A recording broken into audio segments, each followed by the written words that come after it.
Hello. So this is the video to do a nice basic hoop with a capital P at the end, I guess. So we're going to start off threading our needle. So I pull my thread between my fingers and I push my needle down onto my thread. Ta-da! I didn't even have my glasses on for that. That was pretty slick. Better put them on. Okay. We tie onto our piece. Now, I always tie on to whatever is going to be the back side of my piece, because then when we're done this particular one, we will be ending on that back side. We're tying a little knot. And you want your knot facing outside of your hoop. So, we start our foundation row. Foundation row is 2 beads. So, your particular kit is going to have different colors than mine. So, or it might have the same colors, I don't know. So, start with the 2 beads. Whenever you're starting a single width foundation row, you start with 2 beads. I'm hiding my first bead. I'm hiding my tail up in there, okay? Now, I find it easier to press my fingers up against the back side of my piece in order to control my bead and thread. So that's my second bead there. I've gone around my finding and I'm going to go back up through that bead. And I pull it tight. And I'm going the wrong direction on this, so I'm just going to start again. We're going to pretend like that didn't happen. So, because I realized that quick enough, I just need to pull my bead to the other side of what I'm doing here, because I want to be working this direction. I've never claimed to be professional. I'm just here to help you. I've done beading for a long time. Sometimes it seems like that, and sometimes it does not. I also go on tangents quite often. So we're going to be here for what might feel like a very long time. Okay, now we're on the other side. So we're heading the right direction. So remember that part where I went around my finding? Yeah, we did that again. And now I'm going up through the bead on the correct side of the other bead, which really helps in finishing your piece.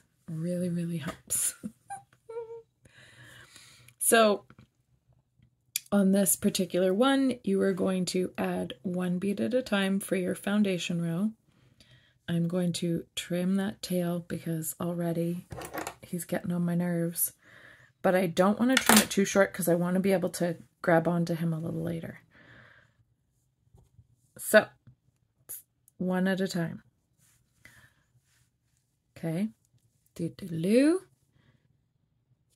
So, grab my next bead, get it down to the end of my thread. So he's sitting next to that one. I'm putting my needle underneath my piece.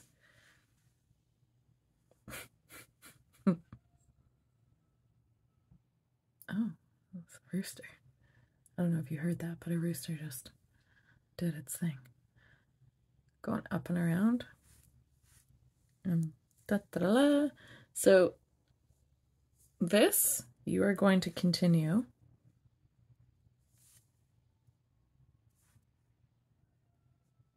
until you get through your foundation row. So you're adding it 1 at a time, 1 at a time, based on whatever pattern you have and what that foundation row looks like. However many beads it is, yours says, whatever you have determined is going to be your foundation row if you've designed it yourself, maybe.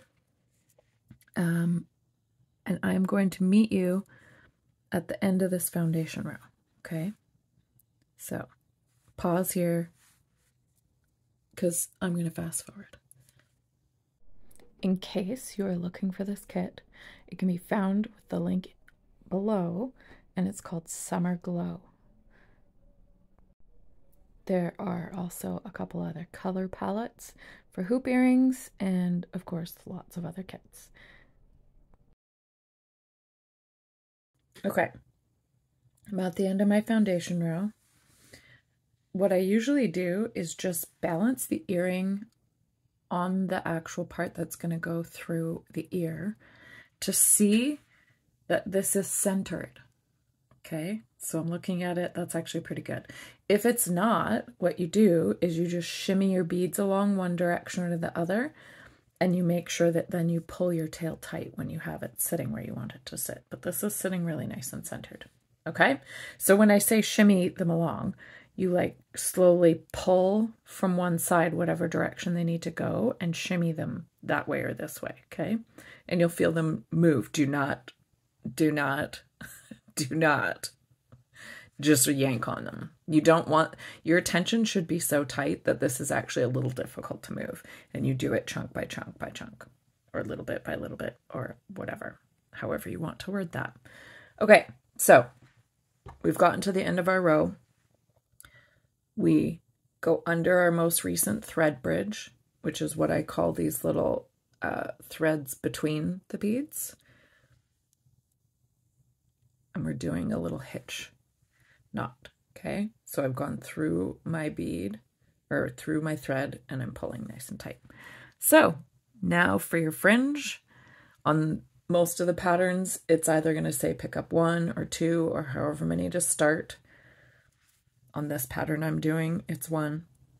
You always leave your last bead as the stopper on the end, and because I only have 1, it is the stopper. Going back through this bead, and I'm pushing my beads towards me against this finding, okay? Because it makes it easier for your needle to go through, because it finds a clear hole. And there we go. So that's our first one. Now we go up through the next bead. Again, I'm pushing against the back side of my beads. I'm picking up my next 2 beads, because in these hoops, they each finger grows by 1 at a time. Fringe finger. Added my beads, skipped my last one, going through those 2. So going through my foundation row bead after going through whatever other beads are on my fringe row. Okay. So I'm picking up whatever my pattern says for my next ones. Skip the last bead. You getting the idea here? And I'm going through these beads, okay? I find it helps to pinch it when I'm pulling it through. And again, up through the next bead.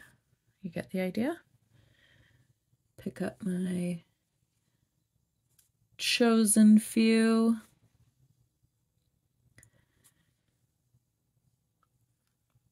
Slide them down. Skip my bead. Okay. Going through all of them in my foundation, pinch, pull, nice tight tension. So you want your tension nice and tight on this so that the fringe doesn't get a gap or get too floppy. Because this particular fringe is rather short on this kit, on the hoop kits. We don't want a floppy fringe really, because it will just start causing a bit of a gap in your beadwork. Okay, so you are going to follow your pattern, and I'm going to meet you at this other end. Do do do do do. Boop boop boop do do do do boop boop boop boop ba do do boop boop boop boop ba do do do da da da da da da da da da da. Okay, so as I'm grabbing my last little bead, I'm not getting my tail up inside that bead, that tail from the very beginning. I'm being very careful as I pull it. I don't want the tail getting caught in my little loop. Okay, so now what do we do when we have all our little fringes done and we have our tail, new tail to hide? Oh.